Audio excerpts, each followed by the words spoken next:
Samsung vient d'annoncer le Galaxy Z Fold 5, 5e génération d'un smartphone à mi-chemin entre un smartphone et une tablette. Voici en 5 minutes tout ce qu'il faut savoir sur cette nouveauté de l'été.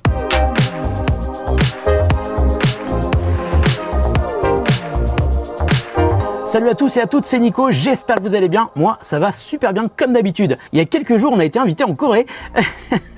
Non, je rigole, c'était juste au nord de Paris.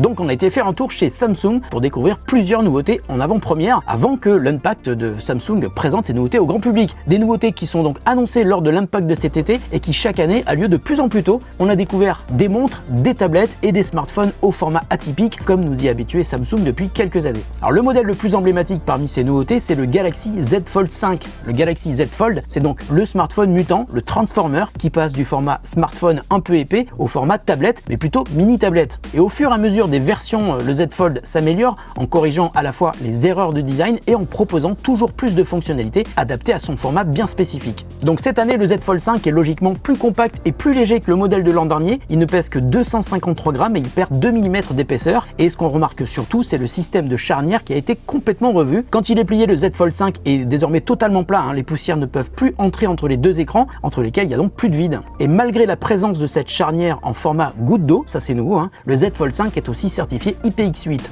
Pour la durée de vie de ce système de pliage, Samsung annonce toujours 200 000 ouvertures et fermetures minimum, mais nous a quand même soufflé en off que ça peut aller beaucoup plus loin. Et pour la protection extérieure, le Z Fold 5 est aussi protégé par du Gorilla Glass Victus 2 à l'avant et à l'arrière. Alors ensuite, sur la partie performance, le Z Fold 5 embarque le Snapdragon 8 Gen 2 pour Galaxy, une version du processeur de Qualcomm qui a été customisée spécifiquement pour Samsung, donc le processeur le plus puissant dispo actuellement sur le marché, qui permettra à l'appareil d'être super à l'aise pour tout ce que vous allez faire avec, le jeu vidéo, la photo et puis l'usage au quotidien, aussi bien en divertissement qu'en productivité. Il tourne sous Android 13 avec la surcouche One UI 5.1.1 et Samsung assure 4 générations de versions d'Android et 5 ans de mise à jour de sécurité. Alors sur la partie photo, Samsung fait évoluer son Z Fold. Les capteurs sont strictement identiques à ceux présents sur les S23 et S23 Plus avec un capteur principal de 50 mégapixels, un ultra grand angle de 12 mégapixels et un téléobjectif 3X de 10 mégapixels. À l'intérieur, un capteur de 4 mégapixels sous l'écran pour les visios et à l'extérieur, côté avant, un capteur à selfie de 10 mégapixels.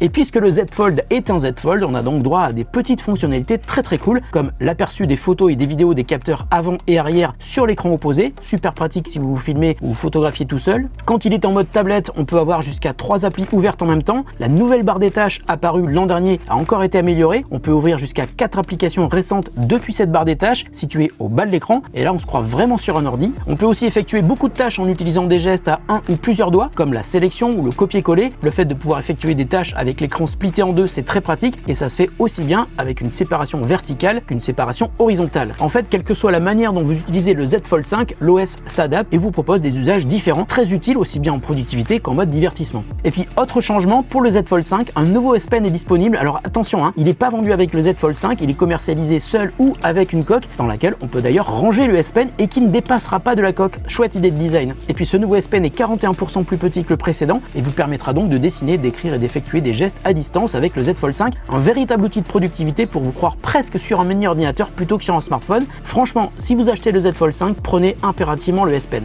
Bon alors là, il est impossible de vous expliquer tout ce qu'on peut faire avec parce qu'on a eu les appareils en main à peine 1 heure ou 2, mais j'ai trouvé que l'usage était très agréable avec beaucoup de bonnes idées. Samsung fait évoluer son concept en améliorant le produit sur chaque génération, un smartphone toujours aussi cool et qui me plaît beaucoup et que j'aurais bien aimé garder un petit peu plus longtemps pour le découvrir pour vous, mais le prix en revanche fait toujours aussi mal, à partir de 1899 € pour la version 256 Go et il y a plusieurs versions qui existent pour le stockage, mais si le Z Fold 5 vous intéresse, regardez bien ce que propose Samsung lors de la période de précommande jusqu'au 10 août. Je vous mets un lien pour aller découvrir toutes ces offres sur le site de Samsung, sur lequel vous trouverez d'ailleurs des coloris exclusifs sur samsung.com qui ne seront pas dispo en magasin. Et puis Samsung a aussi présenté celui qui normalement devrait aussi avoir un joli succès si on se base sur les ventes de ses versions précédentes, c'est le Z Flip 5, mais j'ai consacré une vidéo complète, je vous mets le lien ici et en description de la vidéo pour aller tout savoir en 5 minutes sur le Z Flip 5. N'oubliez pas de nous suivre sur notre nouveau compte Insta @TheGrandTest. Prenez soin de vous et de ceux que vous aimez, on se retrouve très bientôt pour une autre vidéo sur The Grand Test. Salut à toutes et à tous et bonne journée.